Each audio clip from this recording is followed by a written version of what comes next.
Yes, now we're gonna start the Edible City Conference, and we will have 3 presentations, short presentations, and then we will try to join in a few circles and discuss what we heard. So if someone's too hot, there's a shadow here, come closer, it will be cozier. And the first presentation will be by Leon from Gehl Architects. And he will talk about public spaces and health. Then we will have Maria, who will talk about Tallinn municipality and how they have created a gardening system and a program which is expanding every year. And then I will talk about the challenges in Lithuania. So now, Leon, you have your 15 minutes. I will put your timer. Thank you. Great to see everyone here in this lovely place. I'd like to play with open cards. Yesterday we didn't just look at the Foodscapes, we also went to a couple of bars, so that's why my voice is a little cracked and I might sound a little tired. But I'm not only talking about health, I'm also talking about Foodscapes, and the title is Making the Healthy Choice the Easy Choice, and we just had amazing food. Thank you for that. Maybe a little applause for the kitchen. And I have 15 minutes, I think that should be fine. First I'm going to present a bit about the company where I work, Gehl Architects, then I'm talking about what are Foodscapes, and then one case where we show a bit how we work with Foodscapes. And I'm part of this big team in Copenhagen. We're in total 90 people in Copenhagen and 20 people in the US. And we are a multidisciplinary urban design firm. We have different architects and landscape architects, social scientists. I'm an urban planner by myself. And we work to make cities for people and planet. And the whole company started with a love story of Jan Gehl back then being a trained architect and really caring about form and functions of architecture and buildings. And he met his now back then wife, Ingrid. She was a psychologist. And she asked him at some point, why are architects actually not interested in people and only care about the buildings? And that discussion, or kind of waking up moment, kind of led to a lot of research in the field of urban design, and they both realized that there's very little research on how the urban environment shapes us as human beings. So this sort of office and the history of this company and research is born of this marriage between social science and design. And we still use both methods, we still have kind of both disciplines also and more in our company now. And we're trying to combine these different disciplines and bridge between social science, urban design, and also system thinkings. And if you want to learn more about the work of Jan Gehl and also some of the philosophies that we've been working with, there's 3 famous books that are also for architecture or urban design students nowadays very common to read in their university. It's like Life Between Buildings is one of the first ones from the 70s. Although you could think it's such an old book, it's still very relevant to read it. Although it's been preached almost for decades that life between buildings should be taken serious, it's still kind of relevant to look at these studies. And then there's further books, Cities for People, and then also more guide or methodology books on how to study public life. And the office has been around for 25 years with 3 offices around the world, and we worked in over 300 cities with thousands of clients. And one of the main kind of message from Jan Gehl was that we should, rather looking at the building first as traditional architects, we should look at the life first, so the life between the buildings of us humans, but also the non-humans or multi-species life, and care about this first. So what do we need to do for the space? What kind of life do we want in a space? And then we think about the space itself, what kind of design can support the life that we want in a space. And as the last instance, we actually care about the buildings that are around it and the form and function. And traditionally, we've been using a lot of ethnographic or anthropological methods of just sitting in public space. The last days we had a master class where we also trained locals in using these methodologies. And now it's been becoming a bit more sophisticated with more new technology as well, but at its core it's still about studying people and their behavior and how urban space is actually shaping people and how they use the cities. And it's also just not about public space qualities, but it's also more layering it with other themes. For example, mobility is a lot. I'm working a lot with the theme of mobility, but also now, of course, with health and food. And with all these tools that we're using, it can be observations or data analysis, interviews, questionnaires. We want to understand what is the everyday experience of people in a city. And oftentimes we also see that the design of our cities is really not taken into account how people use it or how the user experience is. The very kind of obvious examples always you see a design of turning 90 degrees, but then people rather take the desired path the shortest way. And as urban planners or architects, designers, landscape architects, we shape public spaces, so parks and plazas, playgrounds, streets and sidewalks. But it's not just about the design of these specific spaces, but it also has a bigger civic, larger outcome.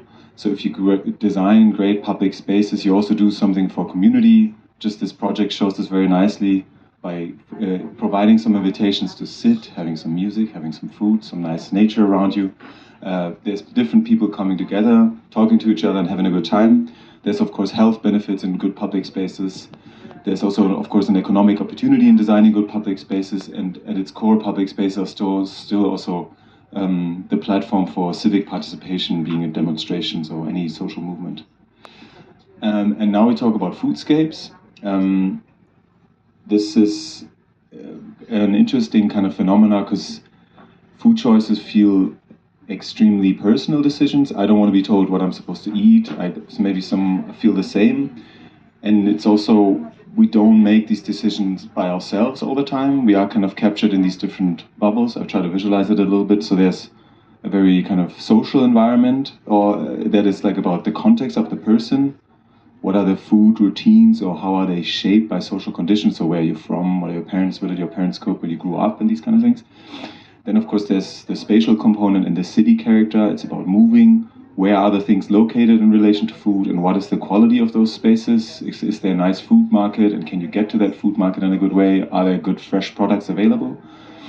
And then it's also about nutrition, health, and cultural habits. Also, it's about eating well. What do people know how to cook, and how do they like to eat this type of meal and food? And then, of course, there's also a more outer influences. Let's say the city's ability and political will is about regulation.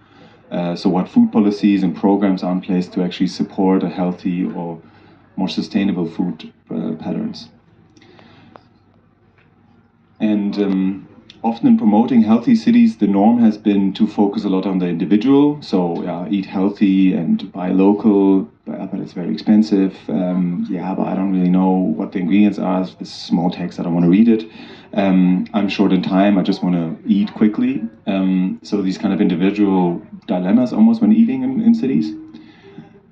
Or you're part of this very overcomplicated food system that can be very overwhelming. So there's giant corporations, of course, dictating and dominating the food system. There's land reform, there's big agricultural innovation that also is necessary to feed a lot of people, or less people are feeding thousands of people. There's grassroots movements like this one that try to change this food pattern a little bit. And I mean, it's kind of a very complicated system, the food system in itself, and you kind of can be a little bit lost in the conversation of you as an individual wanting to make the right decisions, but also being in a very complex system of the food industry. But there is sort of on the neighborhood scale, I think we can both target the individual behavior change, but also the system change, where both kind of meet the individual and the big system. And that's what we call Foodscapes. So that's where the complex systems meet the more individual and daily routine. So it can be a space like this, a public space where you have restaurants that are part of the global food system, the public space that kind of invites this to join, to pass and move through it, but then also, of course, the outdoor space where we can interact with food and enjoy it and be social. And when we try to understand Foodscapes, the first thing we try to do is to understand the context of where we are looking at this Foodscapes. We've done these analysis around the world. So it can be at a very high level. So, for example, this was a study in the UK. I could imagine similar in Lithuania, but there's an increasing amount of child obesity. So we look at what are the current challenges, what are food amenities, and what is available for people in these neighborhoods. For example, in London, we could see that there was 8,000 fast food outlets available in London. So that was for every 1,000 residents, one fast food restaurant, and also increasing amount of people shopping in these and eating in these destinations. And then the next step is, after that more global or high-level analysis of a foodscape, it's about listening to people. We do a lot of observational studies, but also interviews in itself.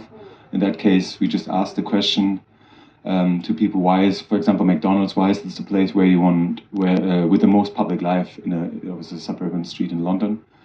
And it's not necessarily because people think McDonald's has great food, but it's because it's a welcoming place with sort of, this guy said, tasty food, but it's also where anyone can be for as long as you like. So there is kind of, you buy something relatively cheap, but then you can also just hang out for a long time, and maybe there's even free Wi-Fi and things like this. So you kind of, by listening to people, you understand what their daily routine is. It can also be, you do interviews outside of the school and wanting to understand why are they going to a certain shop for their lunch break. And then, of course, next to getting the obvious answer from people through interviews is also by observing their patterns. So how do people move around and spend time in public space and around food establishments? Who's there and who's not there? Are kids present? Are seniors present? And what are they doing? And for example, again, in this case in London, we could see that 2 out of 3 teenagers were observing spending time at the bus stop because they kind of move between places. Maybe there's a bench, you can kind of, I'm going to miss that bus to chat a little bit longer with you. But it's also, these fast food restaurants are very often very close to kind of public transit hubs. So that's also the kind of connection between just going quickly to like an unhealthy food option because it's just available.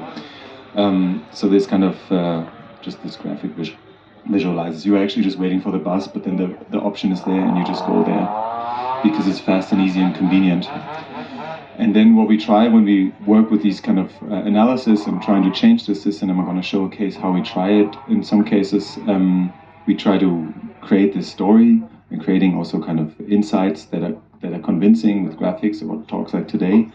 And then we try to move towards healthier neighborhoods. So that doesn't work with us as consultants telling these stories only, but we need kind of work together with like a variety of actors to develop different actionable solutions that can actually change these community needs locally. So it can be a local school, a local supermarket operator, maybe like a local collective that is cooking with local ingredients, or food court, food truck.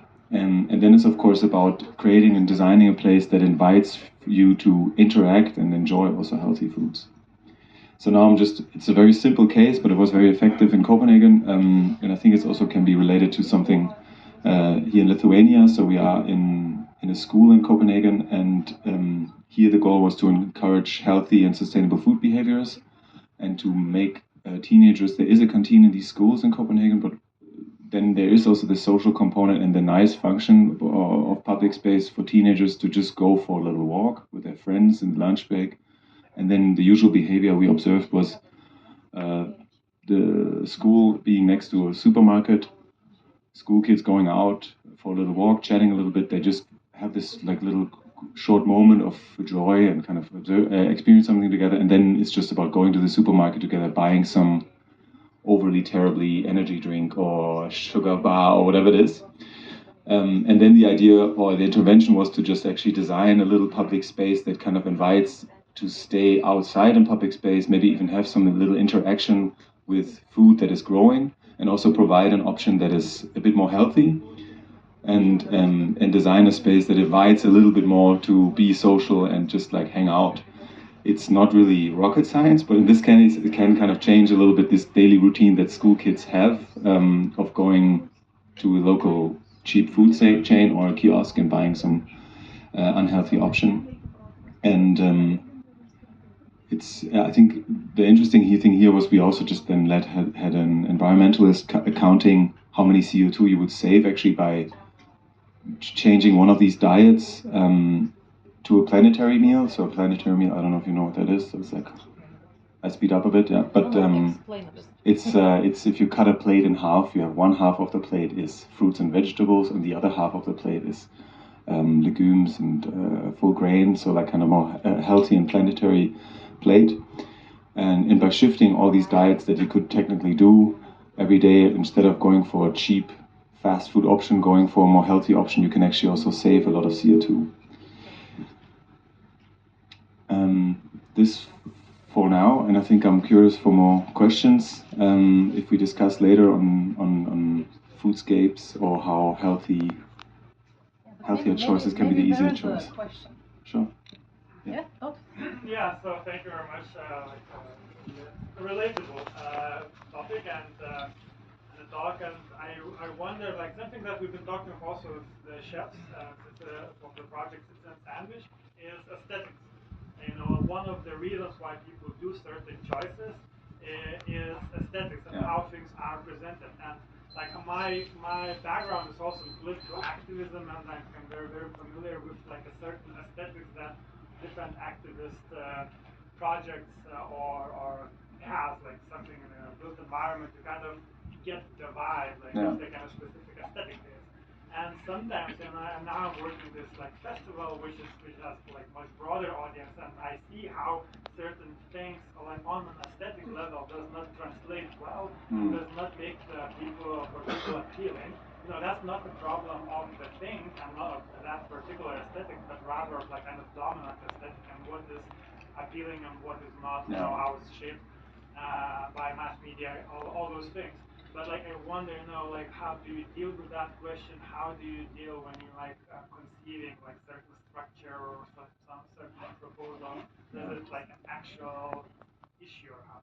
Yeah, that's a very good question. I'm not a chef in itself and cannot answer that. We don't design then the food or like how this healthy whatever option could look like. That's not necessarily food, but like the architecture. Yeah, I think there it's in this case it was just like this colorful kind of donut-looking things where kids can sit down, and there's some colors involved, so it's maybe a little bit more inviting to sit down.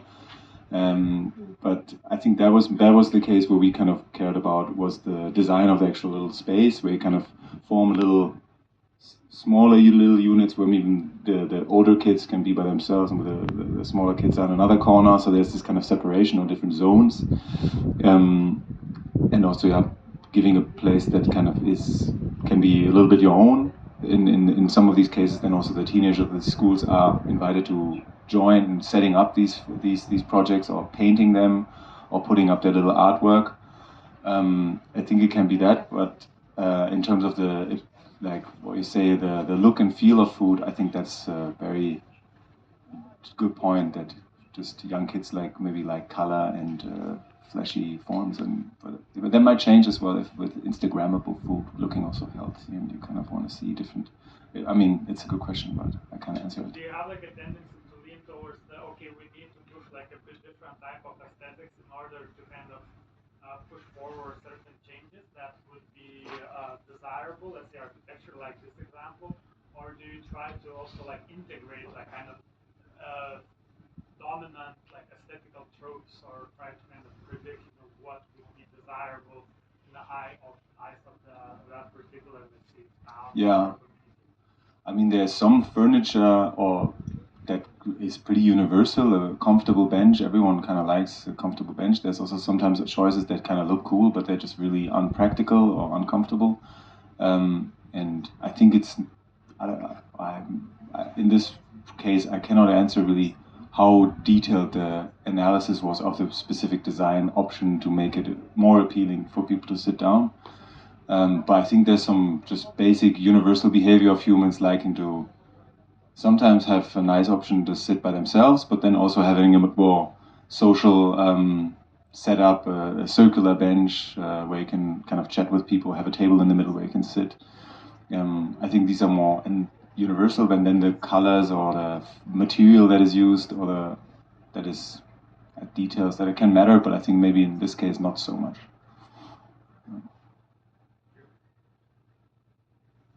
More questions? Gal klausimų turit kokių?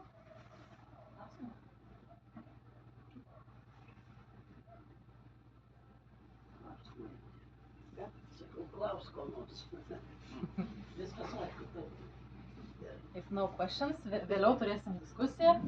No questions, so we will continue, and Maria will tell us about Tallinn's journey. Yeah, I will do that. It's okay. Yeah, that's yours.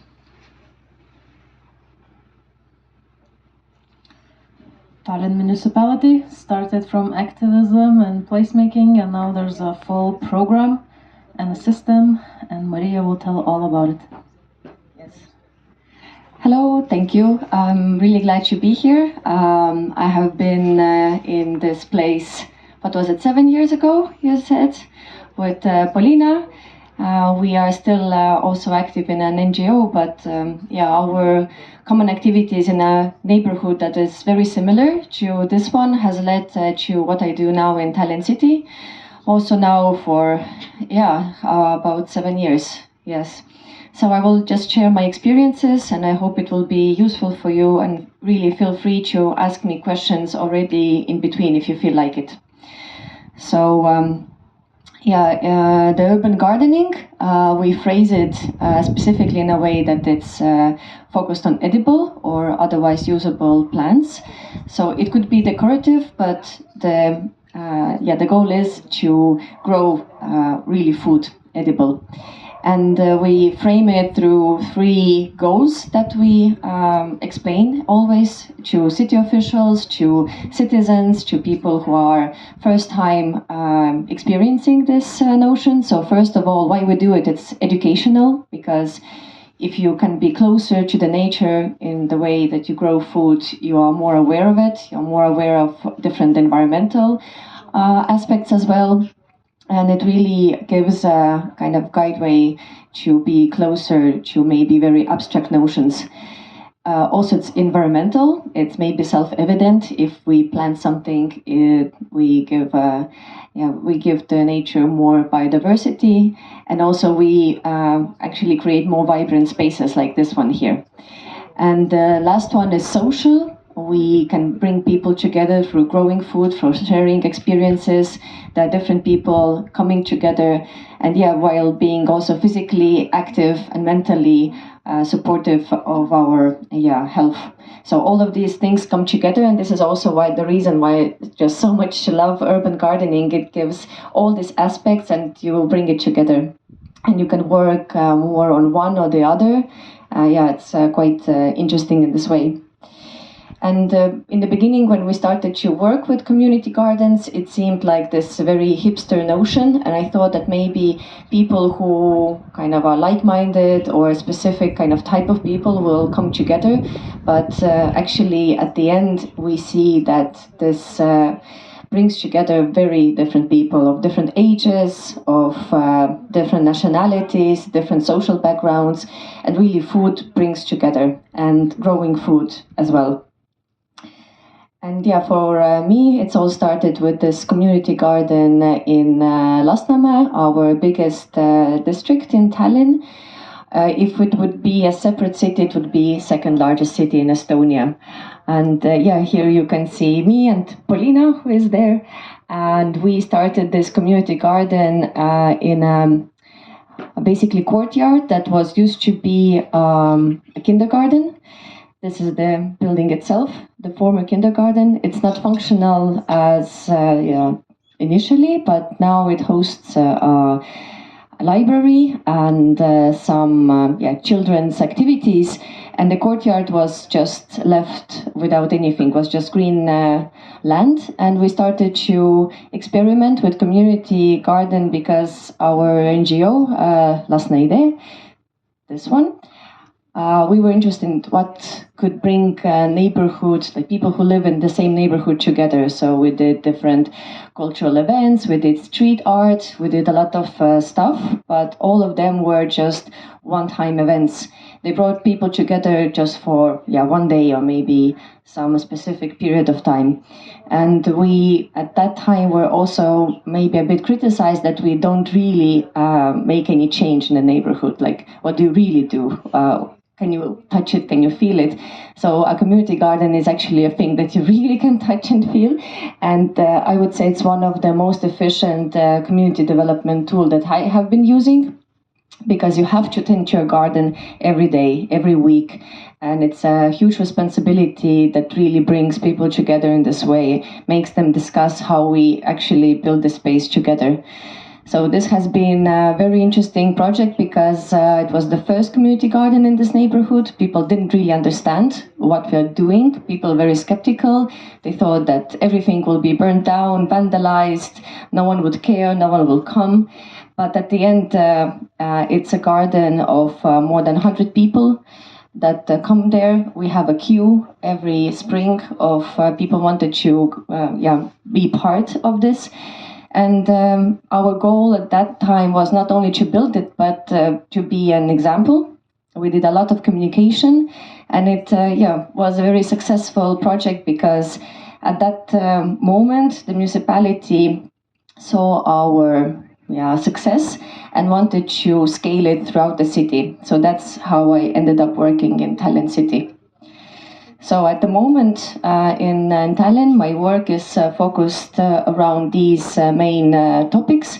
We work with educational gardens, community gardens, and now we are more also focused on food forests and foraging as well.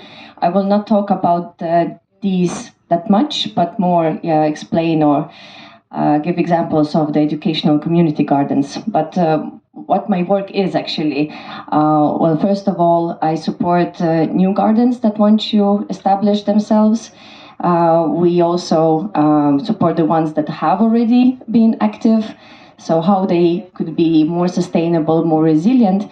And in general, we raise awareness. We do different events, campaigns, so that people would have better access to this information and be part of Edible City. So a little bit of what are the educational gardens in our sense. We frame it in a way that in this kind of garden, the focus is on some kind of learning process. And usually these gardens are in educational facilities like kindergartens and schools, but not only. We have museums and libraries, we have mental health institutions who have their educational gardens, and usually they are in the territory of that specific institution. And we have more than 200 of them for now. And if we put together all of it, it's more than 10,000 people being somehow involved. It's quite a lot, and the whole Tallinn is basically covered in it. So it makes me very happy, and it's growing every year. More and more schools want to be part of it. They understand that it brings a lot of benefits for their pupils in terms of health, in terms of how they can be more interested in different subjects like biology. So it diversifies the activities of these institutions. So as one example, this is one kindergarten. They have a quite large courtyard, and they have been using it a lot to grow different edible foods. They have a greenhouse, and children just spend a lot of time in the garden together. And as another example, this is home care, children's home care. So this is also a possibility for children to spend more time outdoors, to also learn skills that would make them more sustainable and more independent as well in the future. And if we go to the community gardens, it could be very different ones, and this notion could be phrased in different ways. But for us, it's important that it's an open urban space. It doesn't matter if it's municipal or private land, it has to be accessible. Members are usually local residents of different backgrounds. And the managers are mostly NGOs, but actually nowadays more and more private developers also start community gardens, and different apartment associations just do it in the courtyards as well. And the scope is very different. We can have a really small community garden of just 10 people, a really large one of more than 100. And a part of growing plants, this is also one important aspect of a community garden. There's also collective activities that you maintain the garden together. You always have something to maintain in this way that, for example, compost, it's shared. So not everyone has their own, but it's commonly used.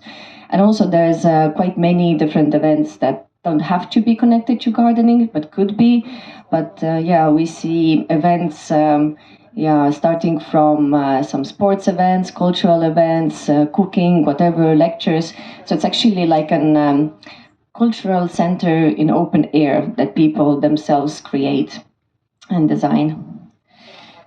And by now in Tallinn we have almost 50 community gardens. Around 5,000 people are engaged in it.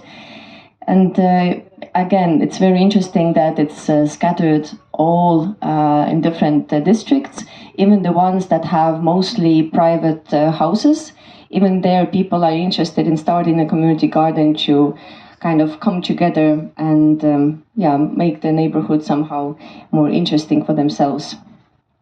And yeah, as an example, this is in a district called Mustamäe, also very similar to where we are at the moment.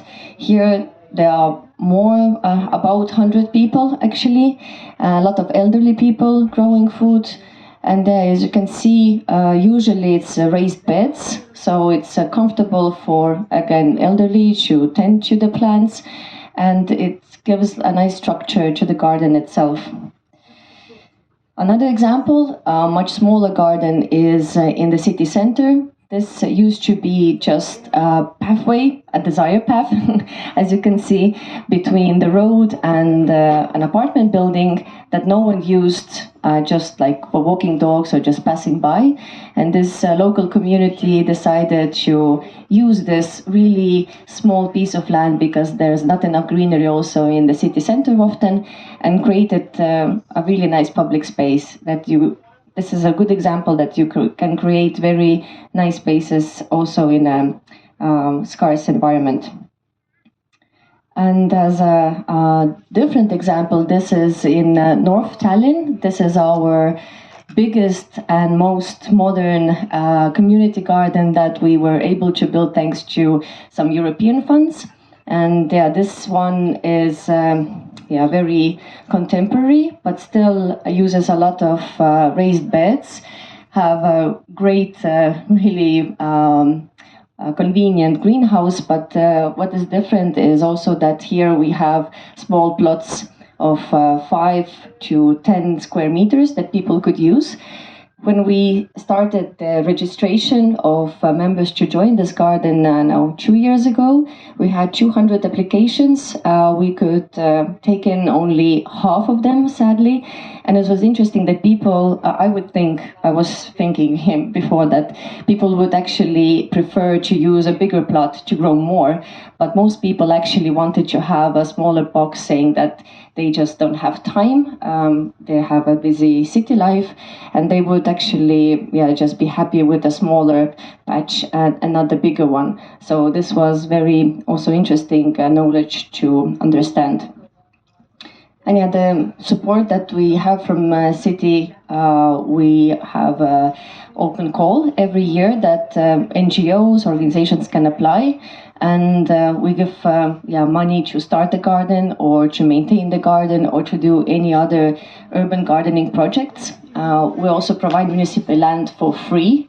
And in my my person give guidance and advice on any actually topic that gardeners need. It could be about starting an NGO, actually growing zucchini, and doing your financial report. It could be very different. And to finish off, some challenges that we still have. Well, for example, we still have to raise awareness. Even though it seems like we have a lot of gardens and people are so much involved, there's still people who don't really understand what it is. So you still have to explain a lot. We are in a situation where the interest is growing, but we don't have enough plots. So there's a raising demand, and we now this year will try to proactively identify more spaces that could be used for the garden. So maybe it will boost a bit the development of new ones. And though we have a budget, it's limited. So there is always a question how to use it wisely, how to maybe make also the NGOs self-sustained more. Maybe they could have their own programs, provide services, do more sponsorships. This is something that is still, should be done. And as in other NGO fields, there is a very big risk of burning out because the coordinators are mainly volunteers. And if someone burns out, there's a very likely situation that there's no one to replace that person. So it's a lot about managing yourself and being having a long-term plan actually for these events, because people enter this field with a big enthusiasm. And then they realize it's such a big responsibility and they cannot take it. So it's I think, hardest if you build something, there's a lot of members, and then everything disappears. Luckily, it hasn't happened yet, but it is definitely a risk. So actually, I'm quite finished. Just wanted, as a last slide, to say that we just published a book, Edible City 2. Unfortunately, it's only in Estonian, but we are planning to translate it as well to English. And why Edible City 2? 15 years ago, Edible City 1 was also published. First of all, explaining what this notion was. It was also the first book that presented some soil analysis, saying that actually it is safe to grow in the city. And now 15 years passed and the field has grown so much, we felt that a second book is very much needed. So this is a compilation of 11 articles of different practitioners, researchers, architects. So I'm really hopeful that you could also read it maybe. But since it's available online, here you can maybe try to Google translate it to Lithuanian, maybe it's possible. So I will finish on this note and will be happy if you have anything to ask.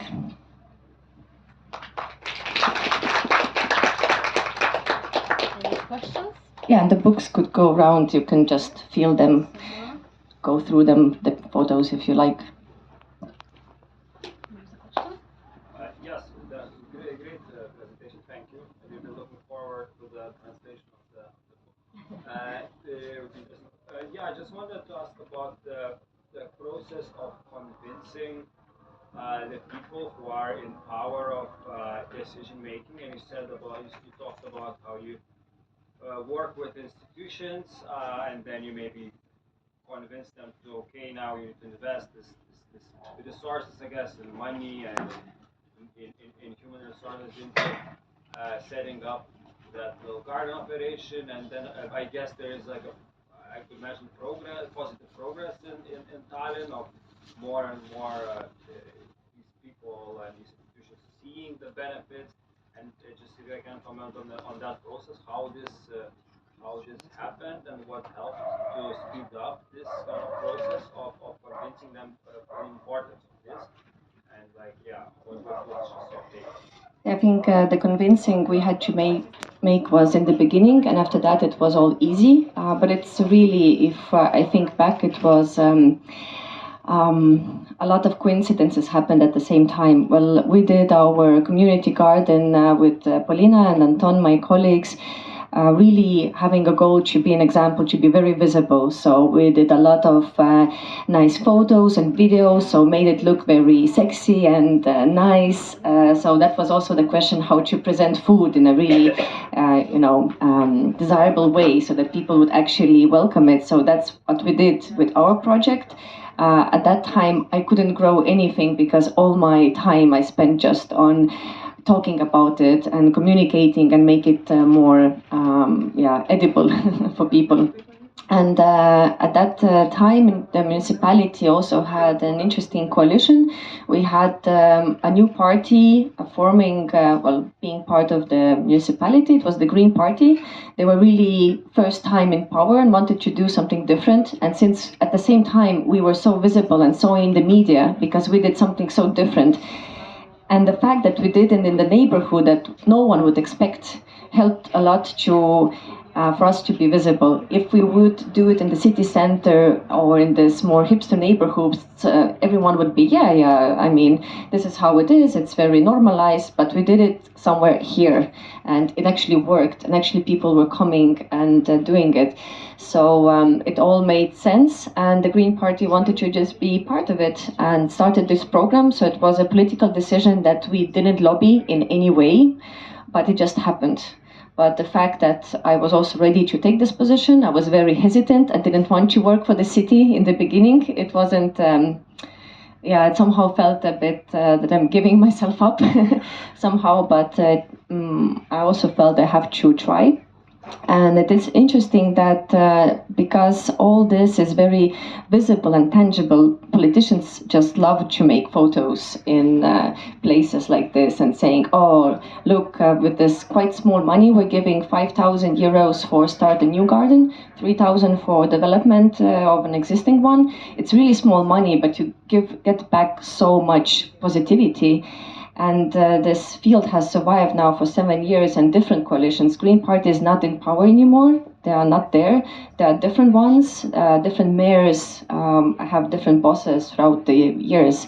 But it's never been diminishing because it's just really good to present that you have actually something to show, because all the other projects like road constructions, new parks, they take years to establish. And this thing, within a year, you already have people going, being happy, being just, So this helps, yeah. Basically, it's like prototyping and this tactical urbanism at the end.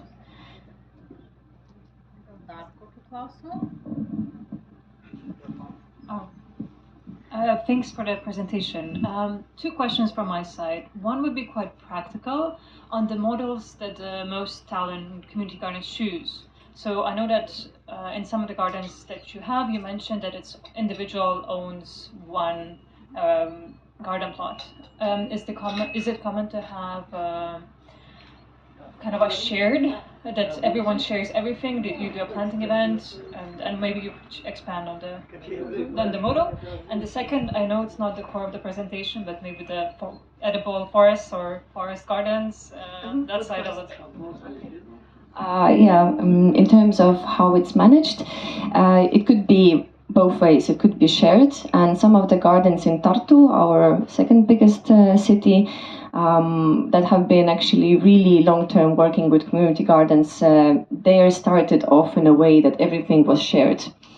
We started in a way that everyone is more individualized, because we understood that we don't have that much energy to manage people in a way that make it work. Because if you have everything shared, you need more sophisticated graphics of how to tend, to communicate, to explain a lot. It just needs so much more energy. We already knew that we won't do it. And the second thing, we knew that people want to own.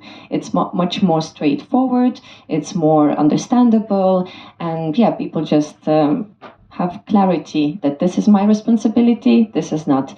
So we give out for a person or a family or a friendship, whatever, this one garden box, but we always have shared boxes as well, usually. So there's something that is kind of shared not only for the community itself, but because it's basically public space. There are visitors, there are people who are curious, and they want to maybe try something. And it's not about being a vandal, it's about being curious. So instead of just saying, don't touch anything, you would say, respect the fruits of these people, don't touch these, but if you want something, please have a go here.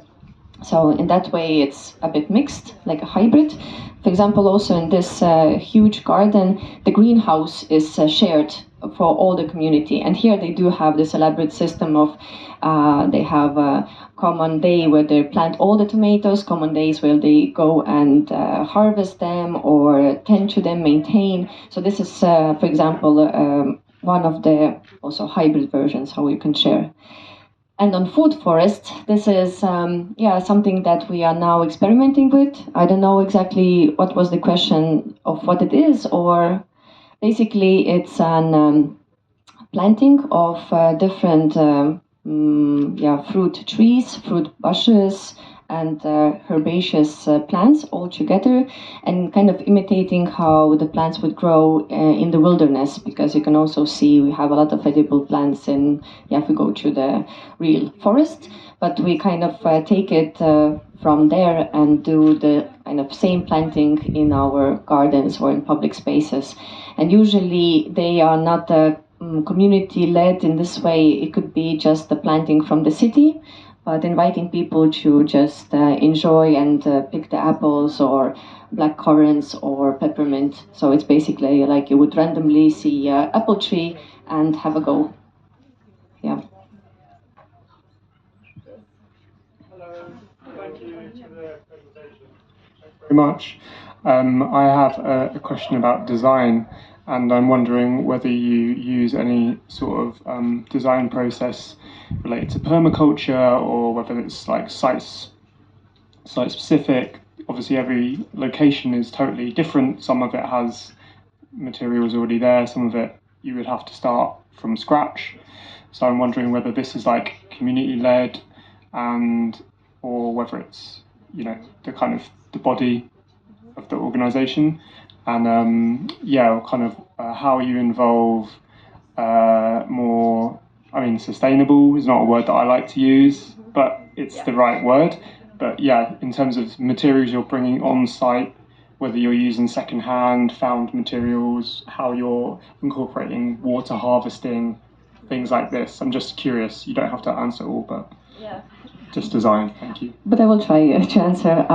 It's a good question. It's definitely site-specific. Somehow it has developed that since when we started our garden and we used wood to do the raised beds, other gardens just mimicked us, which is fine because they didn't need to think themselves, oh, how to do this or that. They just took what was working. And in that sense, we also consciously used wood and not plastic, because also we wanted it to be just more natural looking and more kind of soft to the touch. Also, wood is material that is affordable. You can change it. I mean, basically it's the same as here. So definitely this is a conscious decision.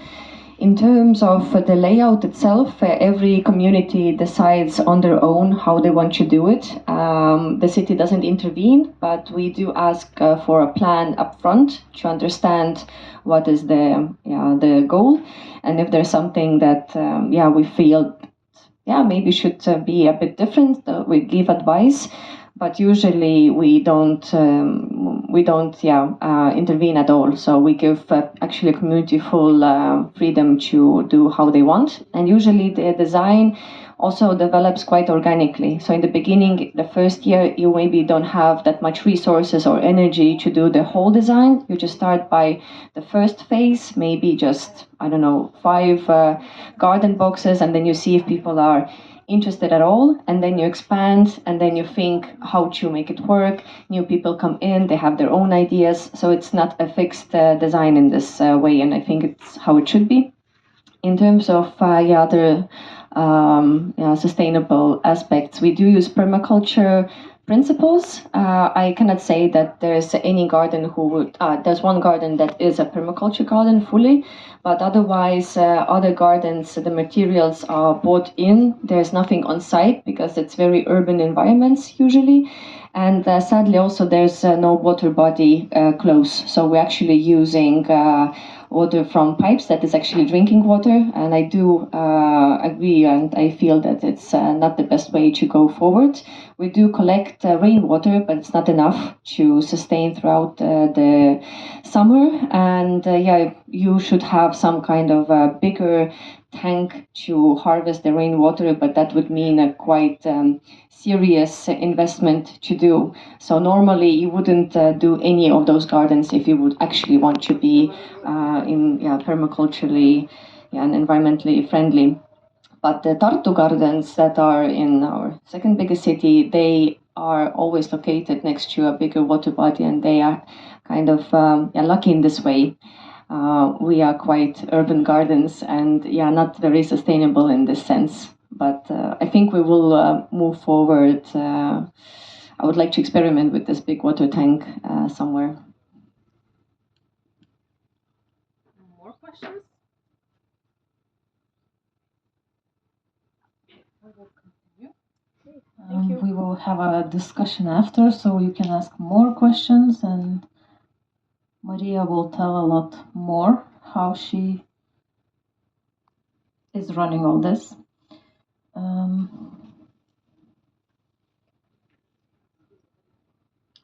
And I will, so yeah, we heard how big urban planners are studying Foodscapes and what are they paying attention to. We heard how Tallinn has a full-on system and 49 urban gardens and 200 educational gardens. That's an amazing big system that they mapped. Maybe not everything started with them, but they at least mapped it. And I will tell my perspective of how I see things in Lithuania and what kind of situationships we have, because many things are unclear, but many things are also happening. So the first situationship, I think we all have heard about collective gardens, which were started during the Soviet era. And where you can have a tiny house and grow some food, fruit trees, and so on. But after the independence, most of these collective gardens were privatized, so now it's private property, and people can resell it, join a few plots. We know that many of these areas are turning into suburban areas where people live. And in my opinion, this kind of system is gonna disappear in Lithuania because most of these places will become suburban areas. And there are no discussions if we need new areas. I haven't heard any politician ever talking about establishing new areas to do something similar. While in other countries, this has never become a private property. You never own it, you cannot sell it. And it's a proper land use. So this might disappear in Lithuania, and if you have a grandma still with a very old house next to it, take pictures, document it, because this will be history. Then we have also cultivation areas. There's many areas like this here in the fortress, and individual gardens also were created during Soviet era.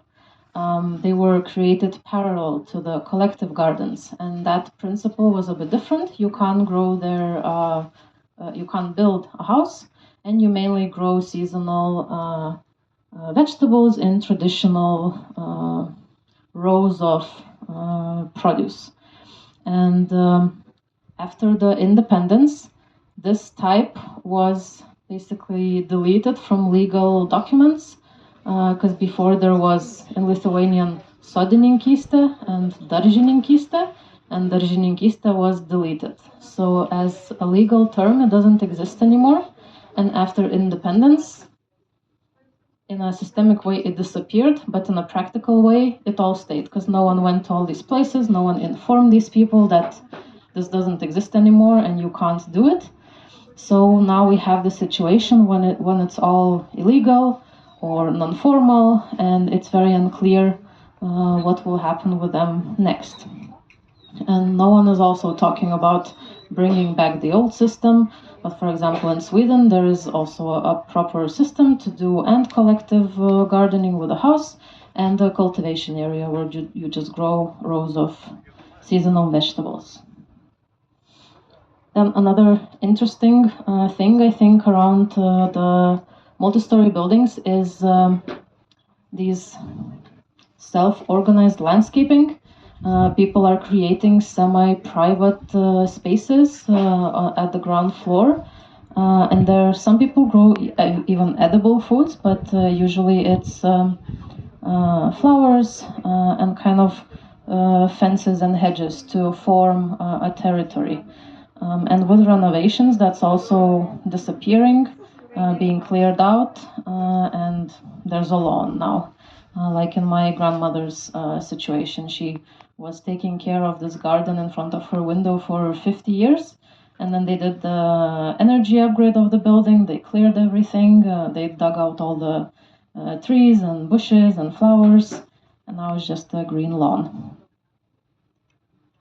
And then the final situationship is urban gardening initiatives, where we try to formalize these kinds of activities. I know that in Vilnius there is a system, municipalities engage in this topic. Last week there was an urban gardening forum where all the people who practice this activity came to talk and discuss how to do it better. And municipality is very eager to enable this activity. So in my opinion, I think that collective gardens will disappear, and then all this other stuff is kind of non-formal and experimental. And it's very good to have Maria here and hear her advice how to formalize these things and what are the benefits maybe of formalizing, but also what are the benefits of still having it very experimental and not putting too many rules too early. And Šilainiai Garden aims to preserve traditional urban gardening practice in Lithuanian cities through the synergy of nature, humans, and heritage. And we started our work in 2018. Evelina is an artist. I come from design and architecture and sustainability background. And this was a great topic and activity where we found many common points. And in 2018, we started, well, Evelina started, by noticing these signs put up here. Maybe gardeners even remember how they were called to leave, to pack up all their illegal stuff and not continue anything further. And Evelina saw these signs, and the gardens looked different. Also, the picture is taken in very early spring, so it's not green. It's not intentional to make it look dark and dodgy, but it's early spring. But you can see that it was a lot less taken care of with the fortress maintenance as well. And me and Evelina met. We talked a lot with the gardeners. We had a few meetings with Kaunas Fortress Park. Maybe you are in the picture. Jūs esat nuotraukoje? Plakatas. Yeah, so we met with the Fortress Park. We gathered as many gardeners as we could identify and who were willing to show their faces, because this was also exposing yourself in a way, admitting that you're committing a crime on a heritage site. So it can be perceived as a dangerous thing. Because it is a heritage site, there was an agreement to take off greenhouses because heritage people thought that this is destroying the view a bit and making it look messy. So there was a big job of removing it because some of them were proper structures with metal and a bit of foundation. So it was a big job. And me and Evelina also established the first raised beds, which you can see when you go down the stairs. And we designed boxes which would be immovable, not burnable, and like kind of a really, really heavy object that can't be destroyed, because we were convinced that, yeah, it's gonna be smashed, taken away, stolen or something. And a whole year passed, nothing happened, everything stayed, and Evelina had a place to come, sit and be present. So many more people heard about this idea. And during pandemic, unfortunately, we decided there was a need to expand it and to open to the same system what Tallinn was doing, to call in a registration and to assign people one bed and try to practice urban gardening. And this educational bed area was, we decided to do it because the elderly were raising an issue that there are no young people. No one wants to come and help me, and if we die, this practice also will die. Yeah, we took the challenge and thought, let's try and see if any young people would come. And quite a few young people, young families with children did show up, and they had very fun time. And some of them, even from the raised beds, moved into the traditional gardening already in a year. We started doing a lot more education on biodiversity. We have invasive slug problem here, so we managed to find invasive slug expert who came and gave an education and told how they reproduce. We were looking for where they lay eggs and how to deal with that. We had multiple different technologies to prevent them from coming into the beds. They're questionable, their effectiveness, but the education was very interesting and surprising. We also called some people to bring beds closer to their houses, so there is an experiment as well closer to the multi-story buildings. We have Sandra also here, who is using the garden in all kinds of ways to encourage people to use all their senses and experience nature in different ways. We work with schools as well and try to expand this a bit of kind of also food forest vibe closer to the schools. And we do a lot of education. A lot of children come. We cook food every year, and we try to organize at least a few nature exploration educations as well every year. We also tried to identify our impact. We collaborated with two scientists from Kaunas Technical University, who tried to evaluate they did life cycle assessment of our raised beds, and they also tried to do an overview of what kind of ecosystem services our garden provides. And this year we continue a lot of things, and this collaboration with the festival is a new way of raising awareness as well. And we hope some new people heard about these gardens will pay attention to the food in the city a bit more.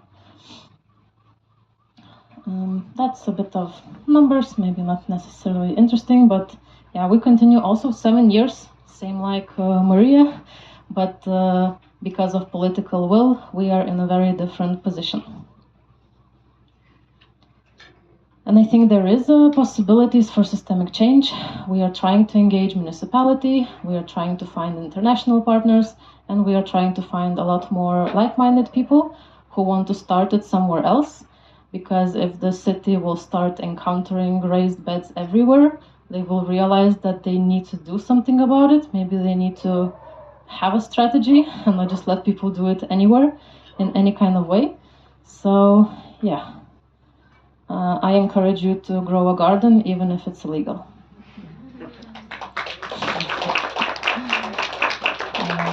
Yeah, maybe we have some questions for me.